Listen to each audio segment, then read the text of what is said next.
Bienvenidos a capítulo 7 de Nuevamente. Hoy estamos con un periodista y especializado en marketing político y comunicación política. ¿Cómo estás, José? Bien, vos, José gracias Fernández Ardáiz. gracias por invitarme. Bueno, gracias por haber venido.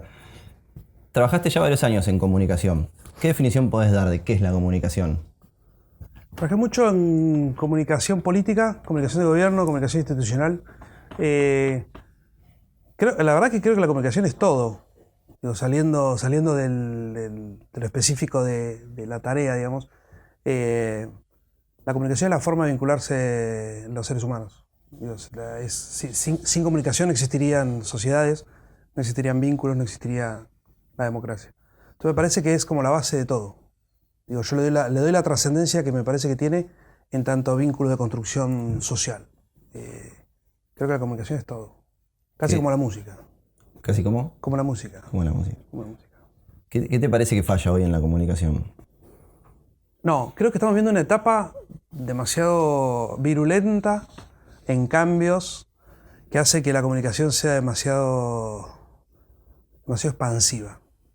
Nosotros veníamos de sociedades mucho más tranquilas en términos comunicacionales y la aparición de los medios tradicionales décadas atrás hizo que la comunicación se acelerara incluso entre ciudadanos. Y me parece que la irrupción de Internet complejiza mucho más la problemática de la comunicación. Hoy hay una sobreinformación terrible, una hiperconectividad terrible y todos estamos completamente comunicados todo el tiempo. Entonces me parece que no se hablaría de fallas, sino de complejización de los vínculos de las personas, entre las personas, y de complejización de los vínculos de la persona con las instituciones, sean cual sea, digamos. Entonces ahí me parece que más que falla hay complejidad. Y frente a esa complejidad están pasando posibles soluciones a esa complejidad, que se van dando de manera diversa en Occidente o en Oriente, en primer mundo, tercer mundo, más simple en los territorios locales que en los territorios nacionales o regionales. Pero más que falla me parece que está en lo complejo que está hoy dada la comunicación, motivada por Internet y por la hiperconectividad que tenemos. Bien. Eso. ¿Cómo ves la comunicación en las instituciones? Me parece que el problema de las instituciones es que siempre van atrás de la sociedad. La sociedad agarró la tecnología, agarró Internet, agarró los celulares y de repente está hiperconectada y todo el tiempo vinculándose. Las instituciones tienen toda una lentitud o una burocracia que hace que vaya como todo mucho más lento, todo cambio sea mucho más lento. Fíjate que las empresas, los bancos, las empresas rápidamente se reacomodan a la velocidad de la comunicación de la gente. Pero nosotros arrancamos rápido a usar la tecnología y nos empezamos a vincular de una manera veloz. Sí. Las empresas lo ven rápido y rápidamente toman decisiones. El Estado o las instituciones tienen un gran problema, que es que las decisiones no las toma una sola persona de manera única y listo. Entonces hay un montón de procesos y de consensos que se tienen que dar adentro de las instituciones. La burocracia. La burocracia y las decisiones de cómo cambiar. Que a veces tienen que ver con los climas laborales, que tienen que ver con la persona que hace 30 años que hace lo mismo y decirle que ahora tiene que hacer otra cosa de repente es complejo, activar la cabeza para esos cambios. Entonces, toda esa lentitud que tiene el Estado, en contraposición con la velocidad que tienen las empresas, hace que parezca que el Estado no entienda. Yo creo que el Estado sí entiende. Yo creo que tanto la burocracia, los empleados como los dirigentes y demás sí entienden que hay cambios y que hay que ir hacia ahí, pero me parece que es la propia lentitud de la sociedad la que frena esa velocidad. Que no se da en las empresas rápidamente, hace 10 años para acá o 5 años para acá, ya no pisar más un banco es una evolución en tanto que mi vida es más feliz por no tener que ir a hacer colas y demás, y al Estado le cuesta, como todo le cuesta. Acá trabajando en el municipio de Blanca intentamos modernizar un montón de cosas, mejorar los procesos, y la verdad que cuesta. Y por ahí un cambio que vos sabés que de otra manera lo harías rápidamente, capaz te lleva un año cambiar y vos decís, bueno. Y ¿Cuáles son los desafíos en la municipalidad, ya que lo mencionás? Creo que el desafío, me parece que dos cosas principales en tanto comunicación e innovación y demás. Uno tiene que ver con que el vecino se vincule de manera sana y no presencial con el Estado. Tratar de hacer que el vecino viva su vida lo más feliz posible y por lo tanto no vaya no tenga que ir al municipio, digamos, ¿no? El tema de lo que implica tener que moverte hasta un lugar, hacer colas, esperar. Ese es un desafío importantísimo, digamos, tratar de que él el vecino pueda vincularse de manera sana, que significa simple, sencilla, rápida y directa. ¿Sí? Ese me parece un gran desafío. Y el otro es de llevar el Estado a la calle, llevar el Estado a los barrios, llevar el Estado a la gente, que es parte de lo mismo, fíjate, digamos. La tecnología te ayuda a la cercanía. A mí la tecnología me da la posibilidad de que, sentado en mi casa, pueda vincularme con el gobierno. Pero por otro lado, yo necesito que el gobierno vaya a donde estás vos también, porque ahí sí hay cuestiones presenciales que hay que resolver. Entonces, en tanto comunicación e innovación, me parece que está en esto, en el gobierno lo más cercano a la gente posible y a la vez la gente lo más lejana en tanto vínculo físico con el gobierno, o con el Estado, o con el municipio, digamos. Bien. ¿Han tenido aceptación las nuevas plataformas que han utilizado en la municipalidad? En general sí, casi todas. Sí. Sí, ¿sabes por qué? Porque cuando nosotros pensamos en cómo hacer la vida más simple de los vecinos, o el vínculo más simple, lo pensamos desde lo pensamos desde el usuario. No, o sea, a ver, ¿cómo explicarte? Cuando nosotros pensamos cómo desarrollar alguna tecnología, algún software, alguna plataforma, o el uso de WhatsApp, o lo que sea, pensamos primero cómo usa la gente, o cómo lo usamos nosotros como vecinos. Cuando vos ves cómo utiliza la gente la tecnología, si la desarrollas de esa manera, es obvio que es rápida la aceptación. Entonces, en general, en términos generales, sí, casi todo lo que hemos puesto o hemos activado, la verdad que ha tenido aceptación rápida. Tenés casos puntuales, digamos, y vos tenés dos grandes públicos que son los más complejos, con los que tenés que trabajar más la inclusión digital, que son los adultos mayores y los más chicos que estén excluidos del sistema.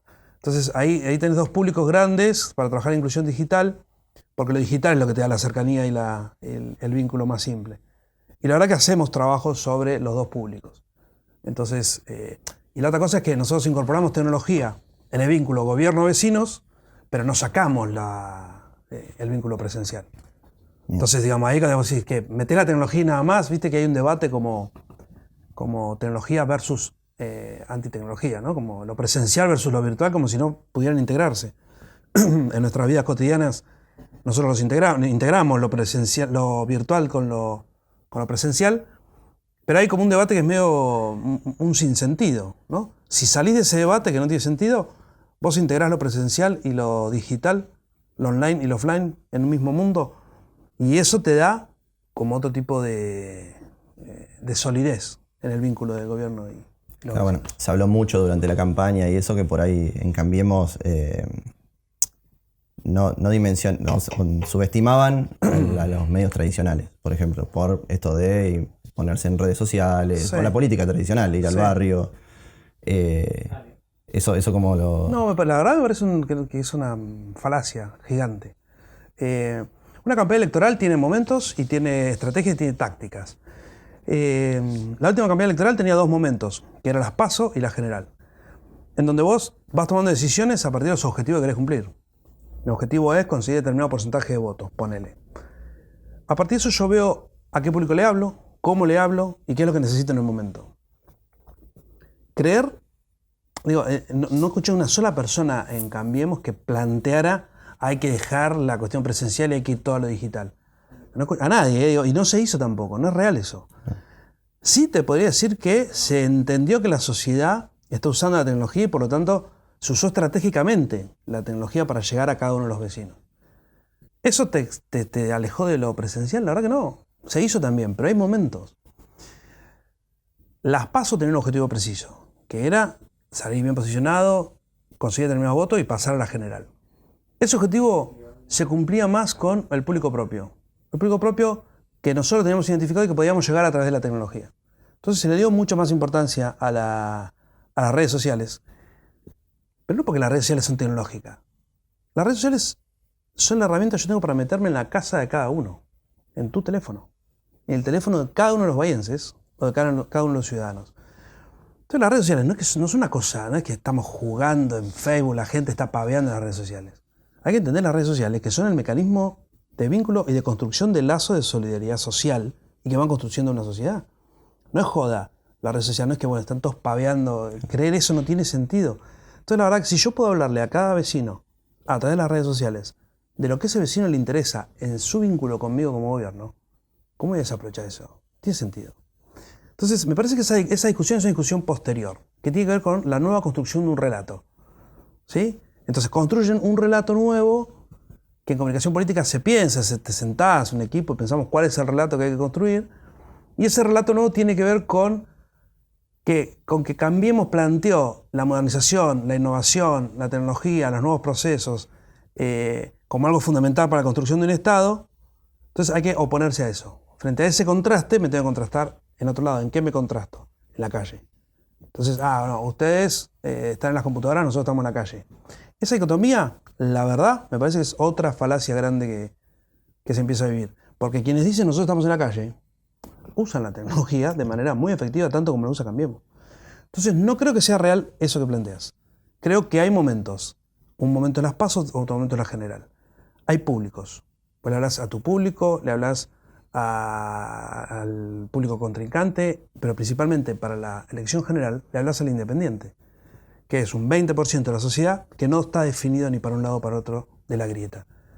Si yo voy a hablarle a ese, mi táctica con ese es otra.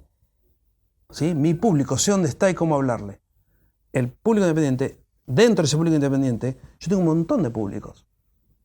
No es lo mismo hablarle a un joven de 17 años que vive en determinado barrio que a un joven de 17 años que vive en otro barrio. Ahí ya tengo dos públicos. No es lo mismo hablarle a un público de 30 años que a un público de 20. No es lo mismo hablarle a un público, a mujeres que le interesa el cuidado del medio ambiente que hablarle a hombres que le interesa el automovilismo, por tirar cosas. Entonces, en ese marco de independientes, vos armás un montón de públicos, pero un montón es un montón, 10, 15, 20, 30, 50 públicos, y elijo cómo le hablo a cada uno. Hay públicos que los voy a ir a buscar en persona, sí o sí, hay públicos que no. Entonces, la verdad que tiene que ver con objetivos y tácticas que se van dando, no con el desprecio de una cosa u otra. Yo creo que son discusiones que se dan para no pensar, ¿entendés? Como para no pensar qué hacer. Es más fácil decir, no, sí, yo caminando en la calle gané la elección. O al revés, no, sí, yo con Facebook gané la elección. Es como que es más simple, no pensás. La verdad que el vínculo entre un político y los vecinos tiene un nivel de complejidad terrible que hay que pensarlo, digamos, como muy detalladamente cada una de las cosas que vos haces. No es tan así nomás, digamos. ¿No cree que por ahí la vieja política subestima las nuevas tecnologías? Eso sí es una realidad. Eso sí es una realidad. Pero la nueva política no subestima a la militancia callejera. Eso no pasa, eso no es real. Las nuevas formas de hacer política no piensan que hay que alejarse de la gente, que hay que alejarse del barrio. Eso es ridículo. La política es 2.0 en sí misma. ¿Cómo vas a pensar la política si no la construís de cara al vínculo con los vecinos o con el ciudadano? No tiene sentido. Es cierto que la vieja política desprecia las nuevas herramientas, pero me parece que pasa siempre eso. Los cambios culturales, lo nuevo, lo que genera las sociedades son resistencias. A que no, frenemos un poco, mirá qué puede pasar, el miedo a lo que puede pasar. Entonces la vieja política pensaba más en la rosca, en el barrio, en la compra, entre comillas, de votos, en la búsqueda. La verdad que sí que desprecia un vínculo más basado en la comunicación y en el vínculo. Claro. Vos, las nuevas tecnologías, si las usás para vincularte y hablarle a cada uno de los vecinos, estás generando empatía con cada uno. Tiene una potencia terrible. ¿Cómo no la vas a usar? ¿Cómo no la vas a usar? Es ridículo. Ahora, ¿te haces fanático de eso y dejás lo otro? Y no, obvio que no. Hay un montón de gente que no. Y no lo planteo por una cuestión de inclusión o exclusión. Digo, no es que voy al territorio a buscar al que no está en las redes sociales o al que no está en internet. No, también voy a buscar al que está en las redes. Porque hay un público que a mí me interesa vincularme de manera directa. Vos tenés otro tipo de vínculo acá en el ¿cómo se llama? En el mano a mano. Sentís olores, ves, tenés miradas, tenés un montón de lenguaje que tiene que ver con el vínculo que sea entre dos personas que no está en las redes. En las redes vos tenés una frialdad del diálogo y lo vivirás todo el tiempo en WhatsApp. Sí. Los problemas que hay de que uno entendió una cosa, otro, que le pusiste muchos signos, que no le pusiste un emoji, entonces en realidad me quisiste decir que no. No, Sí, o un emoji que significa para vos significa una cosa y para mí significa otra. Entonces hay todo un diálogo a través de la tecnología que es distinto al diálogo personal, en donde yo puedo empatizar de una manera muy distinta o simpatizar de una manera muy distinta que en la tecnología. La tecnología tiene esa frialdad, que si nosotros dos nos conocemos en persona, En la tecnología leemos este vínculo. Leemos todo el lenguaje corporal o todo el lenguaje más allá de lo que dice el texto. Si no nos conocemos, no. Entonces, pensar que la tecnología es la solución es ridículo. Pensar que la tecnología no sirve o que están solamente algunos, también es ridículo. José, me decías, la comunicación es todo. Sí. ¿Qué es el celular? El celular, bueno, casi es que es el todo también, digamos. No, es medio pavo, lo digo en chiste. El celular, la verdad que es la extensión, hoy es el nodo de vínculo. El nodo de vínculo. Antes el nodo de vínculo probablemente era el bar, era la casa, era la plaza, eran lugares más físicos. Hoy el celular es el nodo de vínculo, es la herramienta que a mí me da la posibilidad de estar conectado con el mundo.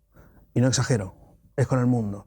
Y esto es genial. Y ahí es donde me parece fabuloso la tecnología y lo móvil. Que es todo el día, todo el tiempo, yo estoy con mi teléfono en la mano, conectado con el mundo entero. Y tanto es así que si yo soy amigo tuyo en Instagram, o en Facebook, o en Twitter, o en la red social que sea, y vos tenés un amigo vietnamita, y de repente ese amigo vietnamita tuyo dice algo y yo leo dentro del marco de esto, a mí me está influenciando alguien de otro lado que no conozco, que no sé quién es, y está generándome a mí preguntas o respuestas a preguntas que tenía. La potencia de eso es zarpado. Antes, los vínculos están dados desde lo personal. Entonces yo iba generando vínculos uno a uno en un circuito chico. ¿Sí? De referencia. Los medios lo amplían un poco más, entonces empiezo a generar vínculos con periodistas o con referentes que yo siento que son mis amigos, que los conozco, que hablo con ellos. Las redes me abrieron la posibilidad de referenciarme con el mundo. Y no es joda, es real. Entonces, frente a esa potencia que te da un aparato que no es más que el nodo que hace que yo me conecte con el mundo, con cualquier pensamiento, con cualquier razonamiento, con cualquier pregunta, con cualquier respuesta, ahí está el peligro. Cuando vos decías, che, ¿por qué la vieja política no me sale, la vieja política no le gusta las nuevas tecnologías? La verdad que está dando ese miedo de que un vietnamita me tire una respuesta a una pregunta a mí. ¿Qué pasa si yo le hablo a este público independiente y el sábado a la noche en un asado ese público independiente a través de las redes sociales ve que, no sé, una persona no quiero decir en un país, en Ecuador, dice determinada cosa y le cambia el voto del sábado a la noche al domingo al mediodía? ¿Puede pasar eso? Sí, pasa. ¿Pasa por qué? Porque yo tengo un montón de referentes y esto es genial. Yo tengo un montón de referentes, yo te sigo a vos. Me pareces interesante, te sigo, entonces te convertís en mi referente en el celular. Lo que vos hables con nosotros se convierte en referencia mía también. Antes eras vos nada más. Antes eras vos el periodista que está en la televisión, lo escuchaba él nada más. Ahora no es solo uno, tengo cientos de referentes que a la vez tienen un montón de vínculos con un montón de gente. Es maravilloso. Digo, vamos hacia una sociedad como muchísimo más democrática. Va a tardar años, va a tardar décadas en entender que vamos a una sociedad mucho más democrática. Pero el celular me parece que es el nodo que me abre a mí la posibilidad de vincularme con el mundo literal. ¿Crees que en un momento vamos a tener que ponerle reglas a la comunicación por celular? ¿No es una adicción, en cierta forma? Como yo,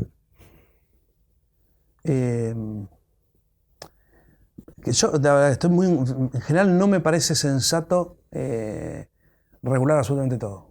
Sí, yo creo que no. Creo que la gente puede autorregularse y que las sociedades pueden convivir de manera pacífica y sensata más allá de las reglas. La verdad, meterse en internet me daría un poco de miedo que se meta en internet. Porque esa anarquía que hay hoy, y es cierto que son algunos los poderosos que tienen el vínculo, que tienen el acceso a la tecnología o que tienen el dominio y la generación de contenidos, es cierto eso. La verdad que igualmente tengo un montón de margen yo dentro de internet para evadirme de eso. Está bien, la verdad que me tiro más al sistema educativo. Digo, prefiero que el sistema educativo forme ciudadanos con capacidad crítica en el uso de la tecnología y no meternos en la regulación, que la regulación termina en la prohibición. Siempre la regulación termina prohibiendo, digamos. No puedes hacer esto, no puedes hacer aquello. La verdad que me parece que prefiero educar en el uso de la tecnología, no en el uso del aparato, digo, ¿no? En el uso de los contenidos, en el consumo cultural, más que meternos a regular. No, estoy bastante en contra de regular todo lo que tenga que ver con internet y demás. Recontra, contra. José, sos uno de los pocos funcionarios de Cambiemos que utiliza el lenguaje inclusivo en sus redes sociales. ¿Los contaste? No los conté, pero sos... No sé si sos el único, no me animo a decir el único, no. Pero en Bahía sos uno de los pocos. ¿Qué es el lenguaje inclusivo para vos y por qué utilizás lenguaje inclusivo? El lenguaje tiene un poder central en la construcción de la democracia. Central. Yo creo que el uso de determinadas palabras hace que uno construya sociedades más o menos democráticas. Hace que uno construya sociedades más o menos sanas. Si en Argentina tenemos muchos psicólogos, ¿no? Y la terapia es como un espacio bastante recurrente o común para el argentino. Porque hay tantas palabras que condicionan tu futuro en tu niñez que no entender el poder de esas palabras es casi hasta necio. Creer que las palabras no te generan a vos felicidad o angustia, me parece que es necio. Entonces, en el diálogo, en la palabra, está la construcción de sociedades más democráticas y más sanas. En eso hay una cuestión que es fundamental, que es la exclusión de lo no binario, la exclusión de lo distinto. El sistema occidental excluye al que no entra dentro de los parámetros de lo normal, ¿no? De la normalidad planteada. Y son décadas de construcción a través de la palabra, de la exclusión. Yo a través de la palabra te excluyo. Entonces la verdad que a través de la palabra te quiero incluir. Entonces me parece central, digamos. No me parece el todos y todas, no me parece una cosa, o el todes, o buscar las referencias que sean, no me parece una cosa menor. No me parece una discusión menor, me parece una discusión central porque construye felicidad o angustia. Entonces, si yo tengo el poder de no excluir a partir de la palabra, ¿cómo no lo voy a hacer? Si encima tengo la responsabilidad desde mi función en el Estado, en el gobierno, de intentar que esa exclusión sea cada vez peor, mejor, bueno, que haya menos exclusión, sí. Quiero decir, de evitar esa exclusión en todo sentido, tengo una responsabilidad mayor en la inclusión de los excluidos. Y la verdad es que el planteo con relación al género, a la mujer principalmente, ¿no? Y toda esta discusión que se da, que bueno, en realidad la mujer no fue excluida, la verdad que tampoco tiene mucha base. Está claro que a la mujer como tal, el hombre la ha excluido. Y me sumo más todavía, me parece que desde la política se genera una exclusión terrible de la mujer y de lo no binario. ¿Por qué crees que es eso? O sea, ¿por qué crees que sigue siendo así? Porque creo que el hombre sigue creyendo que es mejor que el resto. Entonces, hasta que las nuevas generaciones que están naciendo dentro de la inclusión como algo normal, hasta que no lleguen eso a dirigir, no se va a horizontalizar. Muchas veces el cupo de la mujer, ¿no? En su momento el cupo o el 50-50, la verdad que vos decís, no, debería ser, ¿viste? La discusión, no, en realidad debería ser por capacidad, la selección. Vos decís, sí, pero al hombre no le exigí capacidad. Alcanza aunque sea hombre y ganó la discusión y listo. Por eso la verdad que sí, me parece central, no me parece un detallecito, el uso o no uso de incluir a los excluidos. Sí hay toda una cuestión vinculada al lenguaje de cómo hacerlo. Y hay toda una complejidad. Y ahora estamos pensando, ahora que me hice cargo de la comunicación del municipio y demás, en armar algún tipo de protocolo vinculado a que las comunicaciones del municipio tengan en cuenta el lenguaje inclusivo. Y si podemos ¿El lenguaje inclusivo o el binario? Y nos vamos a convocar a discutir a ver qué hacer a partir de eso. Qué es lo mejor o qué es lo que creemos que puede ser lo mejor para comunicar desde un gobierno y empezar a incluir a quienes son excluidos de la palabra.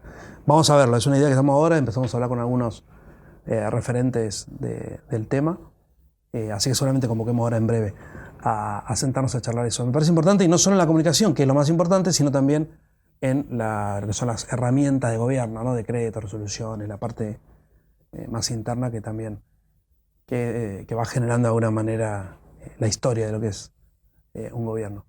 Pero por eso me parece central, no me parece. Me parece que la palabra excluye o incluye y la palabra genera angustia o felicidad. Y entonces me parece que la exclusión genera angustia y la inclusión genera, no sé si felicidad, pero sí mejores sensaciones. Y entonces lo uso, pero sí, molesto bastante con el lenguaje. ¿Molesta? Sí, claro que sí. ¿Te han escrito por...? Sí, obviamente. Sin dar nombres, pero en el movimiento sí. Sí, obviamente. De todos lados, sí, en general sí, no es algo...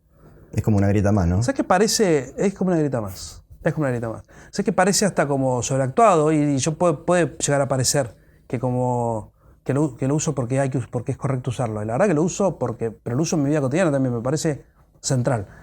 Entonces, a veces la crítica pasa por, lo usás porque quedás bien usar. La verdad que no me calienta mucho cómo quedo. Sí me importa cómo se siente el otro, el que está leyendo. Y ahí vas construyendo, con la palabra vas construyendo que el otro sea parte o no sea parte. Bien. José, tu viejo fue docente y rector de la UNS.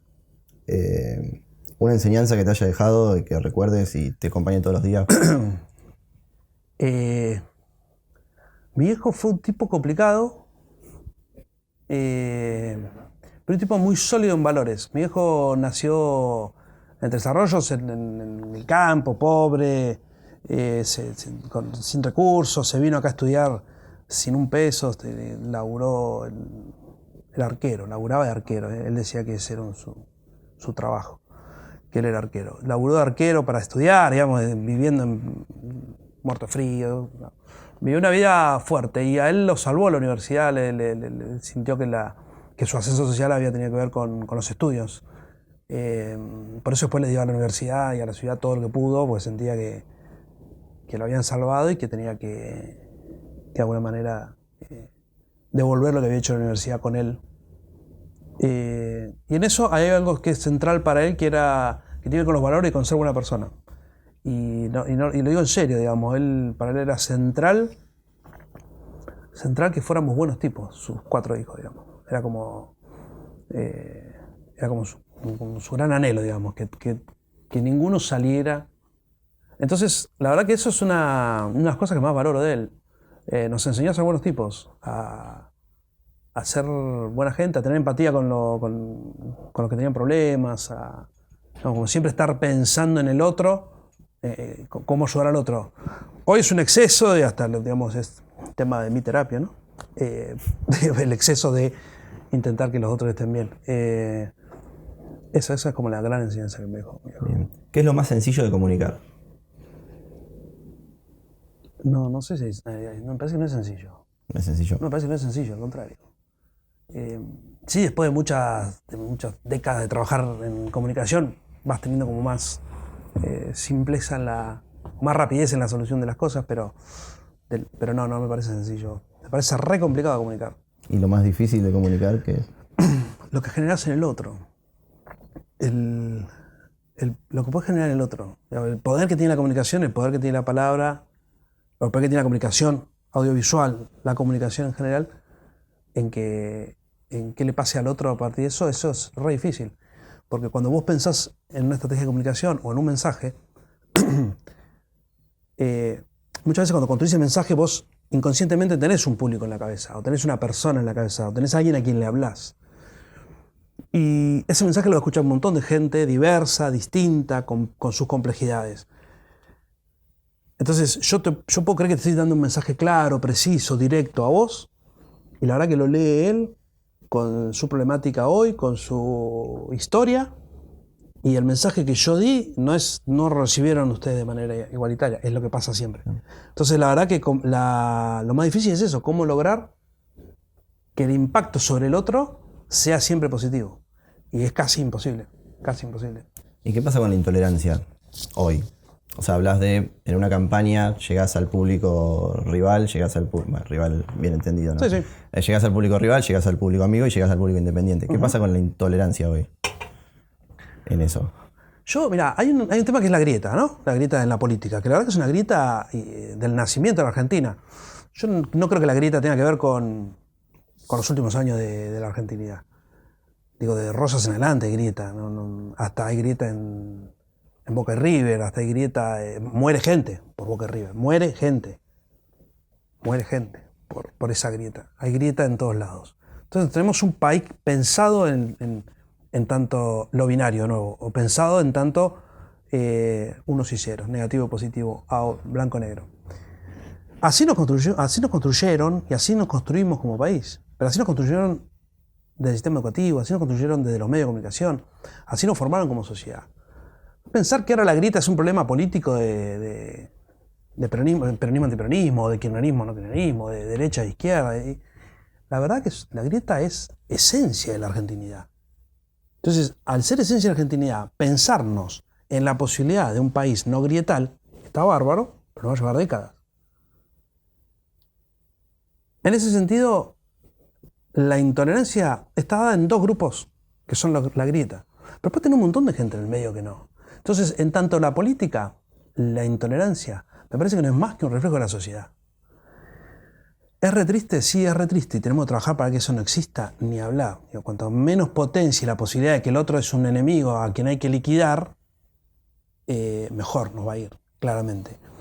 Pero también hay tácticas en la comunicación, en donde vos necesitas construir que el otro es un enemigo y que vos sos el bueno y el otro es el malo. Sí, sirve tener la grieta. Sirve tener la grieta. Y de hecho, digamos, te diría que Goebbels en la Segunda Guerra Mundial con Hitler arrancan a pensar estas cosas en donde la construcción de un otro enemigo, y a partir de ahí hasta ahora se usa todo el tiempo. Ahora quizás explota más porque explotó la comunicación, explotó la tecnología, explotó el vínculo, pero la verdad que lo hizo Goebbels en la Alemania nazi. Y lo hicieron todos. Siempre la construcción en la política está dada a partir de que yo soy el salvador, el buen tipo que vengo a salvar en este caso a la Argentina, pero a otros países, y que enfrente hay uno que es el peor de todos y que es casi, si no es dictador, igual le decimos dictador. Entonces, en esa construcción, vos decís, qué hijo de puta, los políticos, mirá cómo construyen esta imagen. La verdad que es la sociedad. Es la sociedad la que construye también en la escuela eso. O que se construye en un partido de fútbol en el barrio, en la esquina de tu casa. Esa grita del enemigo, del otro. Ahí es cuando te digo, incluso que rescato lo de mi viejo, que nos enseñó a salir de eso. ¿Entendés? A nunca pensar que el otro es un hijo de puta. Porque la verdad que el otro tiene otras verdades, otras realidades, o tiene otras cosas. Y a lo sumo tendrás diferencias de cómo ver el mundo, de cómo te vinculás. Y yo, desde lo personal, intento que toda la estrategia que yo pueda generar no tenga que ver con la generación de grieta, sino todo lo contrario. La búsqueda de consenso, el diálogo y demás lo creo en serio en tanto construcción política o de gobierno. Después cada uno va viendo cómo lo construye. Pero me parece algo re negativo. Pero insisto, me parece que es una cosa esencia de la Argentina, entonces complejo de correrse. José, algo que no te pregunté y te hubiese gustado que te pregunte. No. Me parece que la pasé muy bien. ¿Pasaste bien? Sí. Hablamos demasiadas cosas, quizás me fui un poco con algunos temas y no cosas concretas, pero no. Gracias por invitarme. Gracias por participar nuevamente. Un gusto.